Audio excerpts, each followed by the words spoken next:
नमस्कार, आप देख रहे हैं द वंदे भारत का खास शो यूपी वाला। यूपी विधानसभा चुनाव की तैयारी में बीजेपी पूरी ताकत के साथ जुटी हुई है। इसी क्रम में शुक्रवार रात गृह मंत्री अमित शाह ने बरेली में वेस्ट यूपी के मंत्री, सांसद, विधायक और संगठन के प्रमुख पदाधिकारियों के साथ बैठक की। दरअसल ये वही इलाका है जहां का किसान बीजेपी से नाराज चल रहा है और दूसरी ओर सपा रालोद गठबंधन की लगातार हो रही रैलियां बीजेपी के लिए चुनौती बनती जा रही हैं। शाह ने इन मुश्किलों से ही पार्टी को बाहर निकालने की प्लानिंग तैयार की है। शाह ने यूपी की 136 विधानसभा सीट पर जीत दर्ज करने का प्लान तैयार किया है। इसमें से भाजपा के पास वर्तमान में 108 सीट है, लेकिन 2017 के चुनाव में 28 सीट सपा और बसपा से हार गई थी। पुरानी सीटों पर जीत कायम रखने के साथ ही 28 सीटों पर भी कब्जा जमाने के लिए भाजपा के चाणक्य ने प्रयास शुरू कर दिए हैं। गृह मंत्री ने बरेली के सर्किट हाउस में रात से सुबह तक वेस्ट यूपी के नेताओं के साथ अलग अलग मीटिंग की। भाजपा ने ब्रिज और पश्चिमी क्षेत्र की जिम्मेदारी गृह मंत्री अमित शाह को दी है, जिसके चलते शुक्रवार को वो जन विश्वास यात्रा के समापन समारोह में बरेली पहुंचे थे। जन विश्वास यात्रा में रोड शो करने के बाद रैली को संबोधित किया। ब्रिज क्षेत्र के 19 जिलों की 66 सीट और पश्चिमी क्षेत्र की 14 जिलों की 71 सीटों को लेकर रणनीति बनी है। ये दोनों क्षेत्र वेस्ट यूपी में है, जिसमें 136 सीट आती हैं। भाजपा के पास 108 सीट वर्तमान में है, लेकिन भाजपा इससे अधिक सीट जीतने की कोशिश में है। बीजेपी ने बरेली मंडल की 25 में से 23 सीट पर जीत दर्ज की थी। बदायूं की सहसवान और शाहजहांपुर की जलालाबाद पर सपा ने जीत दर्ज की थी। संभल में 4 में से 2 बीजेपी हारी। इन 2 पर सपा ने जीत दर्ज की थी। बिजनौर में 8 में से 2 बीजेपी हारी, यहां भी सपा जीती थी। रामपुर में 5 में से 3 पर बीजेपी हारी। शामली में 3 में से 1 बीजेपी हारी, 1 सपा जीती। हापुड़ में 3 में से 1 बीजेपी हारी, 1 पर बीएसपी विजयी हुई। मथुरा में 5 में से 1 बीजेपी हारी, यहां भी बीएसपी ने कब्जा किया।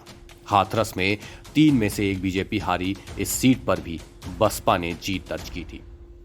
दरअसल पश्चिमी उत्तर प्रदेश में किसान आंदोलन ने पहले ही बीजेपी के खिलाफ माहौल बना दिया है। इसके अलावा मेरठ और अलीगढ़ के बाद वेस्ट यूपी के अलग अलग इलाकों में हो रही सपा रालोद की गठबंधन रैली भी बीजेपी के लिए बड़ी चुनौती बनती जा रही है। वहीं सपा सुप्रीमो अखिलेश यादव और रालोद के राष्ट्रीय अध्यक्ष चौधरी जयंत सिंह उन्हीं मुद्दों को उठा रहे हैं, जिन्हें लेकर यहां का किसान पहले से ही भाजपा के खिलाफ दिख रहा है।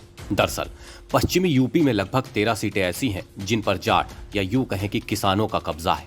वहीं कृषि कानून अब वापस हो चुका है और एमएसपी समेत अलग अलग मांगों को लेकर किसान बीजेपी से नाराज चल रहे हैं। किसानों की नाराजगी का फायदा रालोद को मिल सकता है।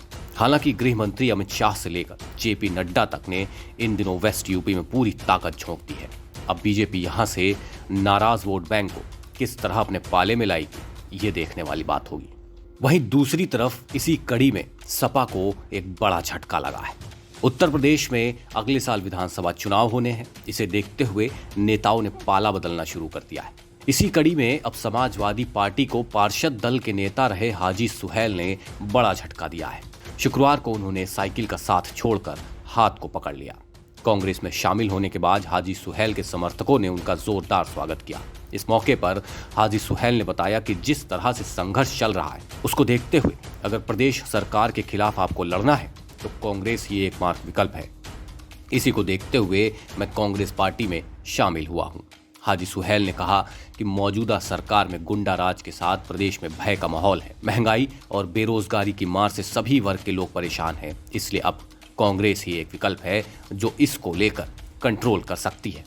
आपको बता दें कि हाजी सुहेल सपा से पार्षद है। वे नगर निगम सदन के उपसभापति भी रह चुके हैं। दूसरी तरफ अगर देखें तो सपा सुप्रीमो अखिलेश यादव ने भी एक बड़ा ऐलान कर दिया है। समाजवादी पार्टी सुप्रीमो अखिलेश यादव ने लखनऊ में शनिवार को एक कार्यक्रम के दौरान प्रदेश की योगी सरकार के खिलाफ एक बार फिर आयकर विभाग की छापामार कार्रवाई पर तंज कस दिया। उन्होंने कहा कि प्रदेश में जब भाजपा को हार का डर सताने लगा तो वह अपनी दूसरी टीम को लेकर आ गई। यूपी के पूर्व मुख्यमंत्री अखिलेश यादव ने साल के पहले दिन मीडिया से कहा कि समाजवादियों को फर्जी परेशान किया जा रहा है, समाजवादियों पर झूठे केस लगाए जा रहे हैं। उन्होंने अपनी पार्टी के पुराने नेताओं का जिक्र करते हुए कहा, हम समाजवादियों ने हमेशा ही प्रदेश की भलाई के लिए काम किया है। भाजपाइयों ने साल 2021 को खराब करने की कोशिश की। इस बीच सपा सुप्रीमो अखिलेश यादव ने कहा कि चुनाव जीतने पर प्रदेश में 300 यूनिट बिजली को फ्री कर दिया जाएगा। किसानों के लिए सिंचाई की मुफ्त योजना लाई जाएगी। उन्होंने कहा कि वर्तमान सरकार का आदेश तो उनकी दूसरी टीम पूरा मान रही है, लेकिन जरा सी गलती के चलते ये अपने जानने वाले के घर में ही छापा डाल बैठे। बाद में सच्चाई का पता चला तो उन्होंने इज्जत बचाते हुए पुष्पराज जैन उर्फ पम्मी जैन के घर छापा मार कार्रवाई शुरू कर दी।